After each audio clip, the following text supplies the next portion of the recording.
Good evening. Welcome to You Can't Handle the Truth Movies. I'm Chris. This is James. And I should remember to do this at the start of the movies. Can you please like and subscribe? Please. Please. He can't take it. Please. You can't handle the truth. Anyway, we're looking at B movies. We decided we're going to look at some of Michael Jai White's newer films. And we decided Hostile Takeover was the first one, and then we thought, you know what? Let's have a look at Exit Protocol. Michael Jai White, Dolph Lundgren, and some guy called Scott Martin. I mean, he was some guy. Some guy. He was like the guy. He was the guy. So, Yeah.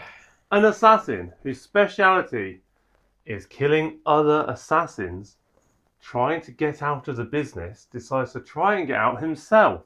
Shock. And he must team up with his former mark to escape the hired killers now gunning for them both.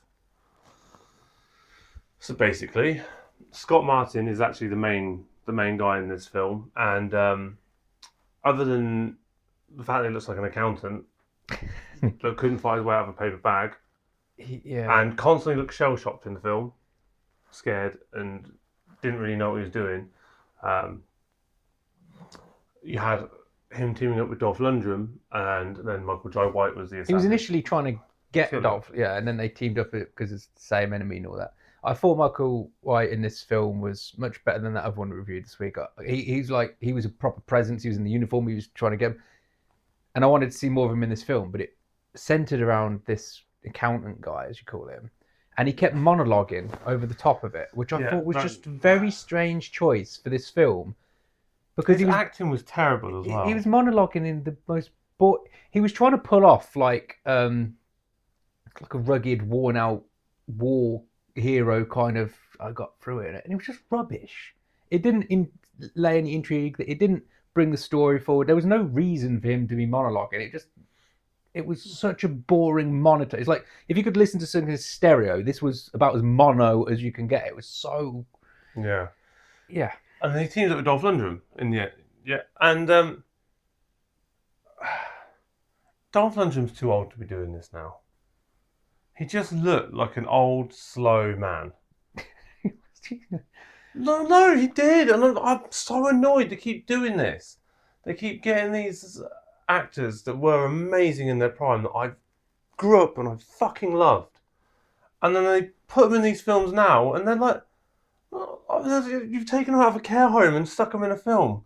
And then they just can't do it anymore. Yeah, I think with them they should really focus on, let's say, someone like Dolph Lundgren. I think they should focus more on like gun kind of films where he doesn't have to wrestle and fight people as much, because they try and put a few punches or something in here or there. And it's like, well, if you're going to do that, you want to have a decent scene, but they have to just do like a bare minimum, to get away with it. So like, just having like, as a sniper or a gun person it can work. It's just they keep trying to make him he's like what is like 69 or something like that, 68, and he's in this really physical role, and then they give him a love interest that is younger than me, which 59.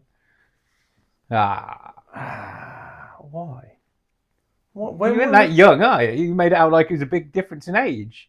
Between 69 and 35. If he is 35. Anyway, let's keep on track, shall we? The woman is about 33-ish. Right. So she's either his daughter or his granddaughter. Oh, was that the blonde woman? Yeah, and it's just. Oh, I didn't know it was his missus. Well, they have to kiss. She was holding his leg, weren't she? Yeah, I might have been on the phone at that point. Because this was boring. It was so boring. It was so rubbish. Stop making these rubbish films. And like they're like sat on Amazon Prime, like, this is a new film you want to watch. And I'm like, I love Michael Jai White. I love Dolph Lundgren. And then I could put it on. I go, why?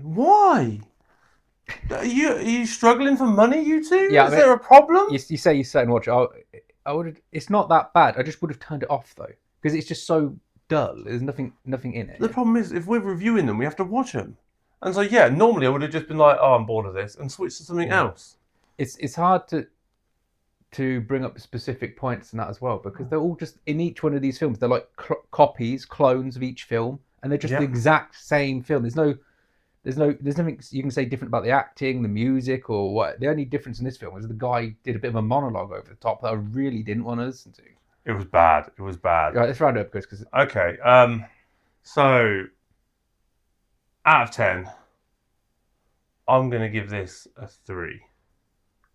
It was like a 4-2. So I'd give this like a 3.5. 3. I'll be happy to give it a 3, to be honest.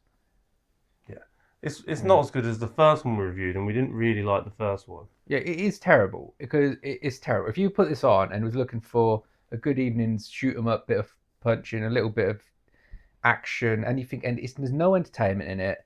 It's boring. I think that's the biggest sin in an action film is if it's boring, because there should be at least a couple of scenes that you're like, whoa, or at least pretended, even if it's a CGI scene where it's like stuff. Thank you. I was just reminded the CGI blood splatters.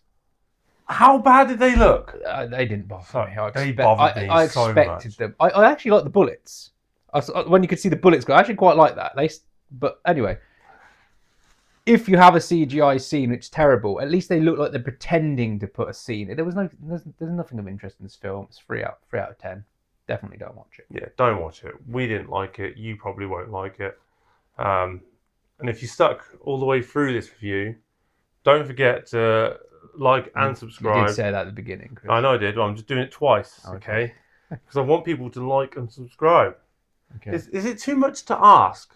Do you just click the little subscribe button? Like, what does it take out of your day? Just click the button. Click it now.